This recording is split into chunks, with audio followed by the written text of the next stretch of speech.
What others think of you.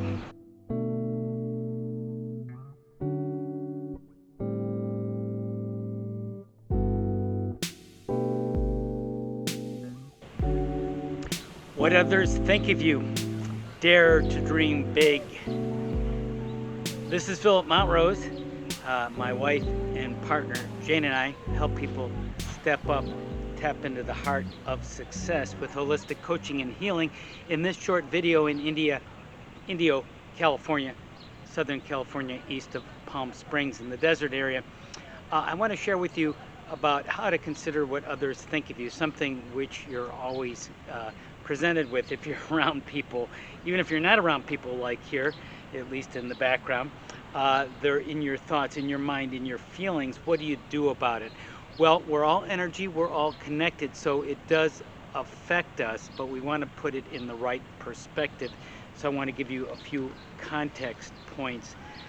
Know that we're actually, as you know, spiritual beings and having a human experience. We forget that.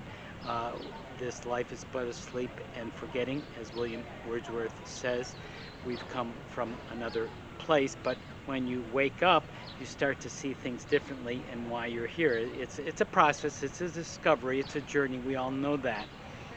And when you put things in context about other people, some of it can be very constructive, some of it can be diverting, a waste of time.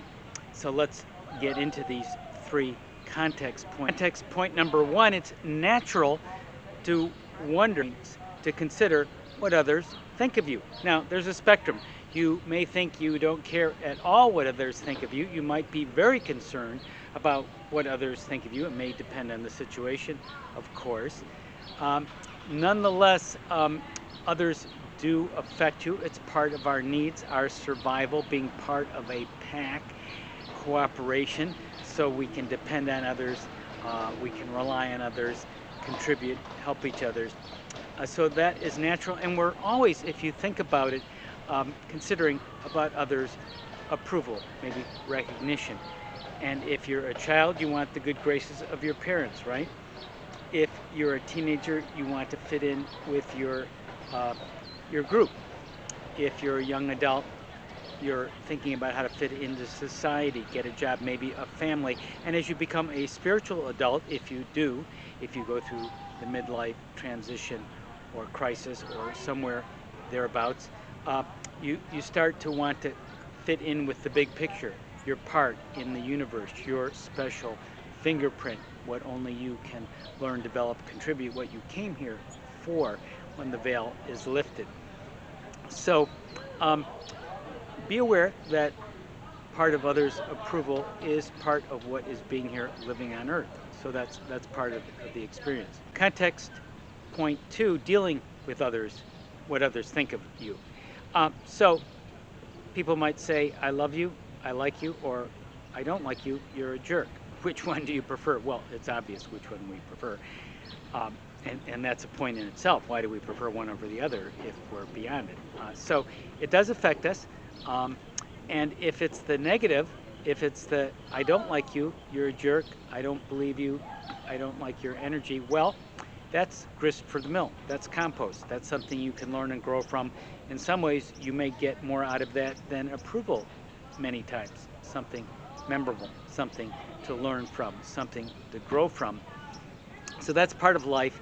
Put that into context. So whatever people are thinking of you, whoever they are, maybe anonymous, maybe ubiquitous, maybe some people you're concerned about, whatever they think, real or imagined, you can use that even if it seems like disapproval, real or imagined.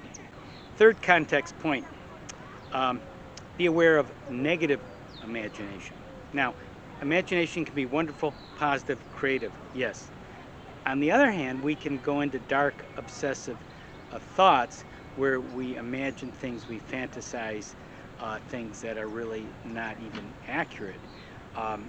We can dwell, we can obsess, we can ruminate, and that can be unhealthy, of course.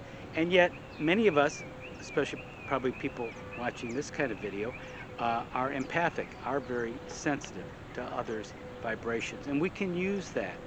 We can put it in perspective and yet we don't want to be overwhelmed or controlled by others' quote negative vibrations, however sensitive we are.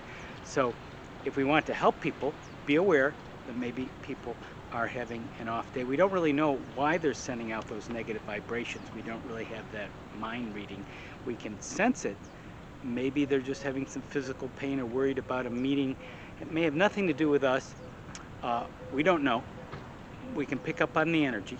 We can use it, and we can avoid going in a negative imagination, use positive imagination, and connect with each other more healthily, more neutrally. So final thoughts on what others are thinking of us.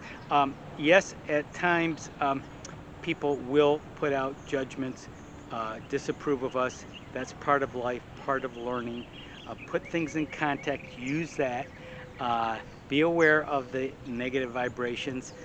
You can convert them into positive vibrations. You can go forward. You can connect with people without attachment, without pleasing, without being controlling. You can take charge of your life and help other people and help yourself in the process. And as you do, what others think of you is just part of the journey, part of the general path that you're on. So regardless, you and everyone else is on their own individual path, regardless of what other people think. So in wrapping this up now, what others are thinking of you, it's really a call to action, to dare to dream, to dare to be greater, to dare to go beyond what others, quote, think of you. Now, if there is criticism, use it. Some of it may be useful, even if it's conveyed in a negative, harsh manner. And know that we are pretty sensitive, that many people are very empathic and do pick up negative vibes from other people. And it may not be negative imagination. They may be just really picking up like that person's really sending out negative energy, even though you might not know why. And you can use that, as I mentioned, but realize that other people are there as a connection point, as a reflection point. But you have your own life to live. You have your own journey. You can dare to dream. You can dare to think big. Regardless of what others think of you, stand into your own truth. Listen to your heart and your own intuition. Be discerning.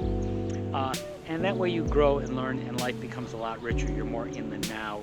You're more into spontaneity and synchronicity rather than worrying about what others think, because they're all on their own journey too. Remember that, just like you're on your own journey, regardless of what others think.